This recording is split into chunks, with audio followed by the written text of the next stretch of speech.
Banjir besar terjadi di sejumlah wilayah di Bali. Sejumlah bangunan seperti ruko, rumah, jalan raya hingga jembatan mengalami kerusakan. Pemerintah telah menetapkan status darurat bencana di Bali. Namun pertanyaannya, apa penyebab banjir ini terjadi dan langkah perbaikan apa yang harus segera dilakukan? Selengkapnya dalam Garis Batas.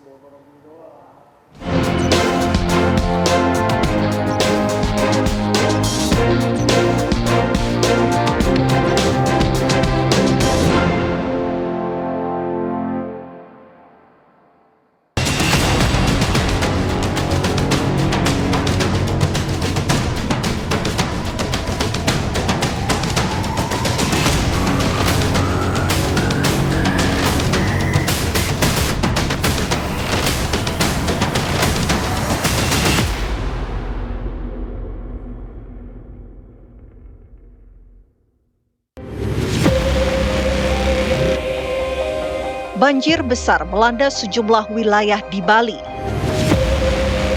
Badan Nasional Penanggulangan Bencana BNPB mencatat curah hujan ekstrim mencapai 385 mm menjadi salah satu pemicu utama banjir kali ini. Mungkin bagi Bali ini 5-10 tahun baru kali ini terjadi banjir besar. Dan seharusnya juga memang bulan-bulan ini juga tidak musim hujan. Nah, ini ada fenomena alam yang adanya gelombang badai Moresby dan Kevin yang melanda, sehingga curah hujannya sampai 385 mm. Kalau BMKG bilang itu curah hujan Bali setiap hari itu jadi satu, selama sebulan jadi satu kemarin. Waktunya 24 jam, sehingga ya akibatnya cukup masif. Sementara itu, Badan Meteorologi, Klimatologi, dan Geofisika BMKG mengatakan penyebab banjir yang melanda sejumlah wilayah di Bali adalah fenomena cuaca global berupa gelombang Rossby dan gelombang Kelvin. Kejadian Madden-Julian Oscillation bersamaan dengan aktifnya gelombang ekuatorial Rossby dan Kelvin. Jadi dua gelombang atmosfer tersebut itu berperan meningkatkan pertumbuhan awan-awan hujan. Tata ruang yang tentunya tidak hanya di Bali. Banyak wilayah di Indonesia itu sudah mengalami perubahan tata guna lahan. Lahan yang tadinya hijau sudah berubah menjadi terbuka, dan bahkan beberapa lahan itu juga tertutup aspal atau beton gitu ya, sehingga air hujan itu tidak bisa meresap. Selain faktor cuaca, tata kelola lingkungan Bali juga disorot. DPR RI menyoroti pembangunan yang tidak terkendali di Bali. Ruang terbuka hijau berkurang, sementara jalur hijau yang dibangun seringkali tidak diimbangi dengan kompensasi lahan luas. Jadi banyak alih fungsi lahan ya, tidak memperhatikan tata kelola dan aturan yang memadai. Jadi lebih cenderung mengutamakan sistem ekonominya. Jadi aturannya sudah ada kompensi lahan, membangun suatu daerah sudah ada larangannya. Ya, jalur hijau contohnya, itu kan sudah jelas dilarang untuk membangun. Tetapi lagi-lagi ada pelanggaran. Bisa saja jalur hijau dirubah menjadi perumahan atau dari daerah bisnis, tetapi harus ada kompensasi. Artinya apa?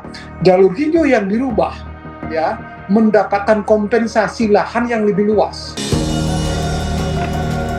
Banjir merendam sejumlah kawasan di Kota Denpasar dan kabupaten sekitarnya.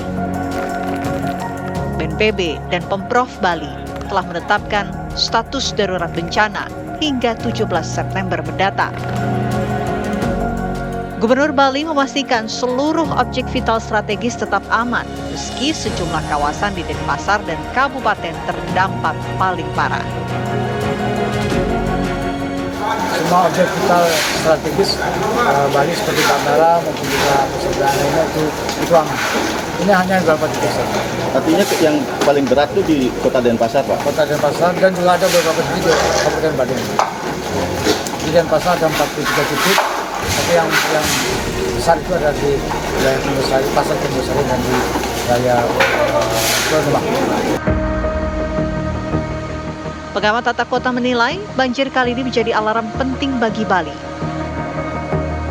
Ruang terbuka hijau semakin berkurang hingga sistem tata kota di Bali yang dinilai belum siap menghadapi hujan lebat perlu diperbaiki dan ditingkatkan. Sumbernya itu karena memang kita tidak siap gitu. Mungkin yang disiapkan itu hanya untuk curah hujan di 100 atau di bahkan mungkin di 125 mm per hari aja. Tapi lebih pada sawah, ruang terbuka hijau, hutan yang berkurang gitu. Karena memang perkembangan perkotaan yang kelihatan sistem yang ada rapuh gitu ya. Apakah drainasenya, apakah karena memang tidak ada poldernya, ataukah memang karena dia pulau kecil, perkembangan lahan terbangunnya itu melebihi dari apa yang direncanakan dalam tata ruang. DPR RI mendorong semua pihak untuk dapat mengikuti aturan tata kelola yang ada, sekaligus memastikan ada pengawasan dari pemerintah agar banjir serupa tak kembali terulang. Semua pihak, investor asing, investor lokal, harus mengikuti aturan tata kelola yang ada. Dan tata kelola yang ada mesti mendapat pengawasan secara serius oleh pihak-pihak yang berwenang. Jangan sampai sesudah ada pelanggaran baru ada tindakan. Ini kan sering terjadi antisipasinya yang tidak berjalan dengan baik. Banjir besar di Bali kali ini menjadi pengingat bahwa persoalan bencana tidak hanya soal cuaca ekstrim, tetapi juga tata kelola lingkungan dan pembangunan. Perbaikan sistem tata kota, menjaga ruang terbuka hijau, serta pengawasan ketat dari pemerintah menjadi kunci agar bencana serupa tidak terus berulang di masa depan.